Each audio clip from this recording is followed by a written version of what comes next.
Welcome to Premium Times Podcast. In this podcast, we interviewed Matthew Baldwin, the European Union Deputy Director on Energy. He explained why the European Union wants to make an offer to Nigeria to replace Russian gas with Nigeria's due to the shortage of fuel caused by the Russian-Ukrainian war. Isn't that contradictory for the mission?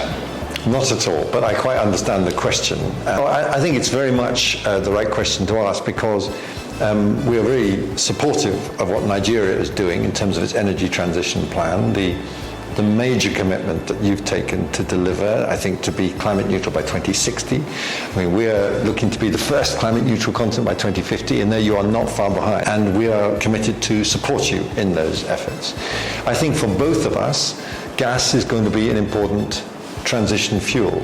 You are making, it's one of your major export commodities, and we want to be major customers of Nigerian gas. And here's the explanation to the dichotomy. We need more gas from Nigeria because as a result of the terrible war of aggression that Russia has mounted on Ukraine, we can no longer count on gas coming in from the Russian Federation, and we want to build a new partnership with countries like Nigeria, with whom we've got an already well-established partnership, to obtain more gas and LNG from you on good commercial terms. So that's the reason it's not a dichotomy. We're determined to support your efforts to move into renewables, to use energy more efficiently, to reduce your use of energy. We're doing that ourselves. We have a major gas demand reduction plan. But again, we'll need more gas coming from Nigeria to replace the gas we're taking out of the system from Russia. So is Nigeria the only partner or option you're looking at to get gas from in Africa? Not at all. Because again, I'm asking this because Africa appears to be the beautiful bride everyone wants to court right now.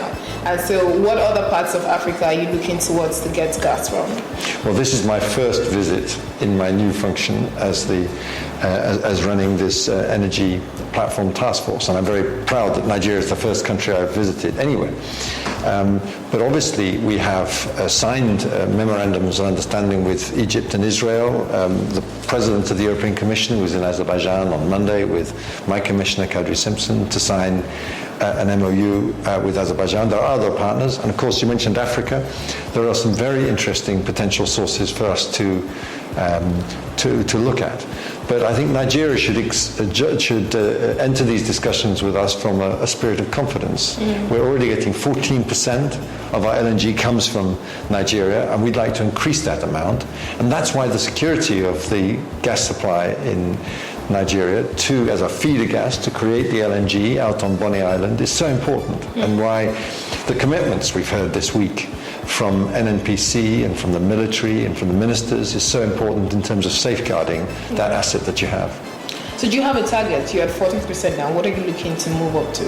Well, I don't want to put a number on that, and partly because I'm not the negotiator for the gas contracts. That's for the companies to look at. But I know the companies are interested in bringing more gas from Nigeria, more LNG from Nigeria. And if you look at the total potential gas reserves, LNG reserves in Nigeria, it could go from 14% all the way up to something in the 30%. And so this is the huge potential that we see here in Nigeria as a partner. So Nigeria plans to already has an energy transition plan. Yes. But if we are to make a good transition, we would need technologies to do this. Is this part of the conversation the EU is looking to have with Nigeria, or this is a conversation already in the pipeline? Very much so. I like the in the pipeline remark. Very much so.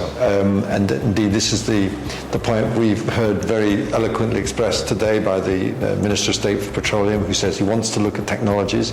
And I think there are a lot of things we can talk about. Carbon capture, utilization and storage, a terrible mouthful, CCUS technologies.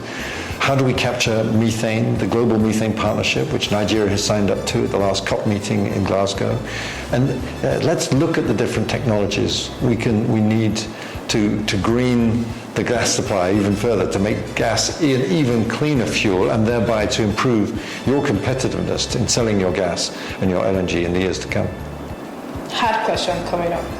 So, feeling the temperature of Africans, Nigeria, and people from the developing side of the world, the global south, There's a mix, there's a feeling of, oh, this is hypocrisy on the side of the global global north, and also an opportunistic venture. Now, I would explain it. We at COP26 said, oh, we have to do with fossil fuel, right?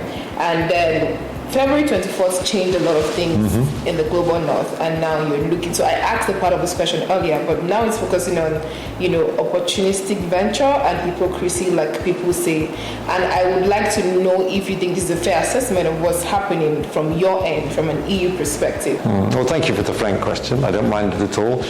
I would reject politely the accusation of hypocrisy or opportunism on our part. I mean, I think we're ready to acknowledge that in the past we've allowed ourselves to be too dependent on gas from one supplier, and I think we've been trying to adjust that dependency over the last few years since the incidents in 2006 and 2009. And as I say, we've been steadily increasing our purchase of LNG from Nigeria over the last few years to get to 14%. I think the war changes everything. It makes it just very clear that we can't count on Russian gas. I think the President of the European Commission has made very clear we want to get out of Russian gas completely. And I'm coming here in an open and free and frank and friendly way to discuss with our friends here in Nigeria whether we can do something to mutual benefit. Again, it's not just about coming here to kind of grab the LNG and run. We want to develop a long-lasting energy partnership. I think we've established that in terms of the helping you with the energy transition plan. Maybe I'm too optimistic, but I think what we've got is a good working platform to take things forward together. Okay, so just for clarity, what's the supports for Nigeria's energy transition? What are they? Could you outline them again for clarity? Yes, well, I mean, you've rightly asked for support. I think you've set the target of $10 billion a year in terms of support. When I look at the numbers that are already being pledged or already actually in programs in our case, or being pledged, we're up to around $6 billion if you take into account the support of big donor partners such as the World Bank. And from our side, we're either already pledged to or pledged in the future to an additional for a total of $400 million. And these are exciting things like looking at how we can improve the quality of the grid, helping where you need to go off-grid in terms of decentralizing your energy use. There's lots of exciting things we can do together. And I think that's, when I really get revved up, it's about this new agenda, this new partnership we can deliver. Okay. So, G7 summits, we saw how the energy conversation shifted. And COP27 is just a few months from now. It is. How does this shift at G7, how does it affect the commitments we saw at COP26 last year? And what do you think, projection, the conversation will be at COP27? I don't know. I mean, I was at the COP26 in Glasgow, and it was a vibrant discussion in so many different areas, including, of course, in climate finance. And what Mark Carney talked about there with the climate fund of 3 trillion euros of potential funding out there. There is huge interest in the financial community in finding genuinely carbon neutral projects, and I think Nigeria, if it positions itself well, is going to be in a good position to take that forward. I know there are commitments you'd like the G7 to take in supporting your energy transition. I can't speak for the G7, but I think your message has been heard loud and clear about what your ambitions are. And I think let's take that partnership on things like methane and on things like technologies forward into the COP27 and take it on beyond that as well. Okay, so you mentioned climate financing, and there's been a commitment of $100 billion. Where are we with that? Can you provide some pretty general perspective on what's happening with that financing? Is the Global North reneging on its pledge or something we don't know about? No, not at all. I know that the Global South, if I can put it that way, would like to see quicker upfront commitments. I think we in the European Union have delivered on all our commitments, and we're keen to push forward on that and to be leaders on that. We're proud of our engagement with the Global South. It's not an area of direct responsibility for me, so I don't know the precise figures, but I think I can say that we very much understand the wishes of the Global South to take this forward, and we're very keen to be your partners in helping you access these big flows, largely coming from the private sector, I think, in the future, to transform your position, to take forward your energy transition plans, and develop a real partnership with us for the future. Okay, so apparently the war in Ukraine is draining resources, or diverting resources rather, and there's a feel that this is going to affect, generally climate financing and other parts of the world will be neglected. So from the EU's perspective, because Ukraine is a European country, it's in Europe rather.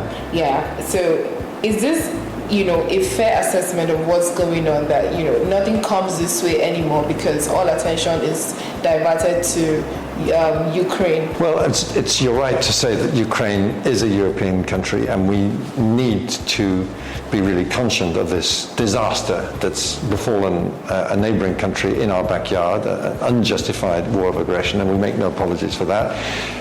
And yes, it has been a clear focus of our attention, and it will be until that war of aggression ends, and we can set things straight. But look, I think it would be wrong to underestimate the impact of this war on Ukraine, the impact of this war on Africa and the rest of the developing world, the global south.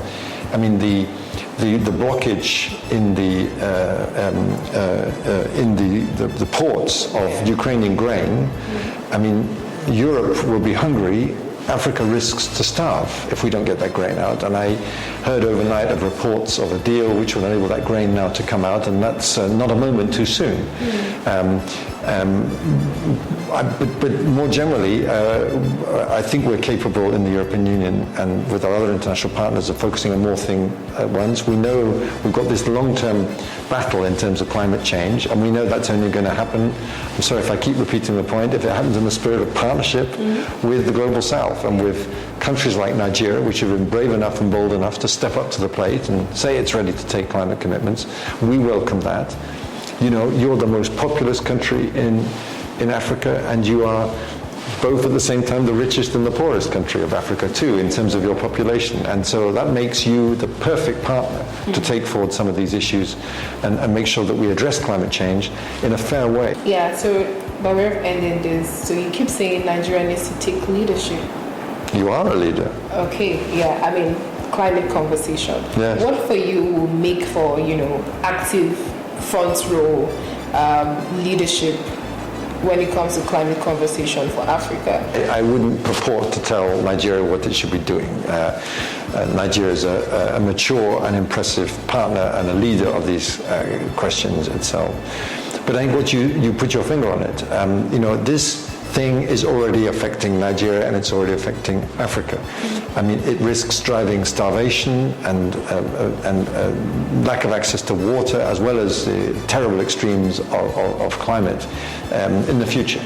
And so we want you to continue to do what you're doing, to work with us as partners. One of the ministers said today, we are brothers in this because we are one world. And that's so right. And let's take that seriously. Let's take that forward together and be a great example for the rest of Africa.